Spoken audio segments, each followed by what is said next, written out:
Hello सांग मैंने आज आम रोषे करुचु माछ ये हूँ माछ तेल गरम कराए माछ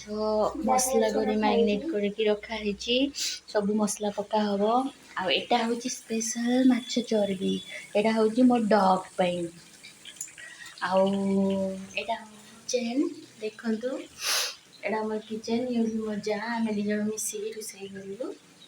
आपको भल लगे लाइक सब्सक्राइब शेयर कर सब्सक्राइब करते एबे माछ भजा होउची माछ भजा हबो टिके वेट करंतु तापर माछ तरकारी हबो सेटा भी मो आपन को देखेबी टिके वेट करिबो तो प्रिपरेशन चलची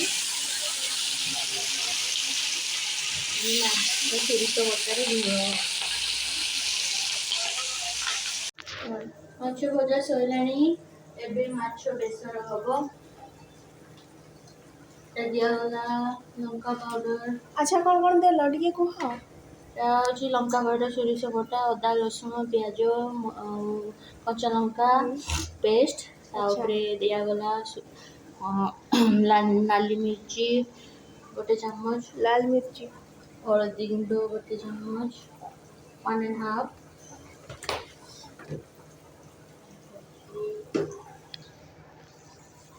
लुण स्वाद अनुसार लुण 1.5 रुचिर फिश मसला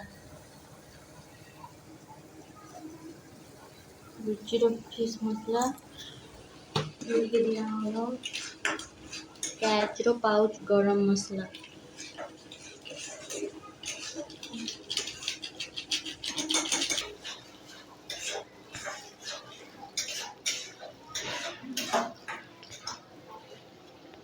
पूरा रेड रेड भाजी जाई कलरटा केमती बढ़िया कलरटा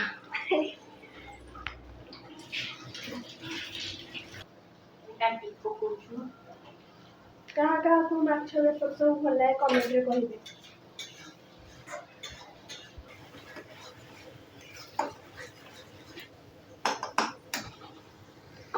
देखो माछर बेसर पानी दिया होची बेसर करने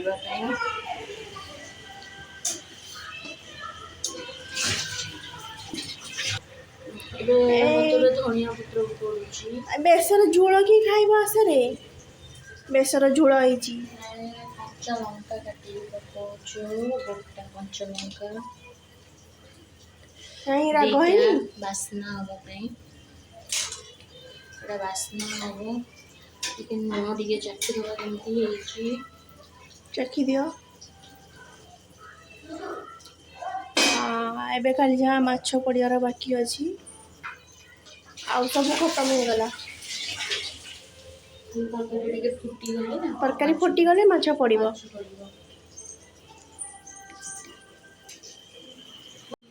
देखो आमे माछ बेसर माछ पकेलु माछ झोल रे पड़ी गला भल से फुटी गला पर काढ़ी दिया हबो तापरे खाइबा स्टार्ट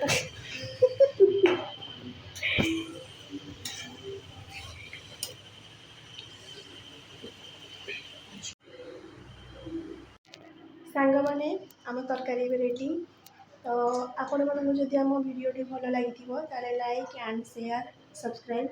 करदेवे रोचु बाय।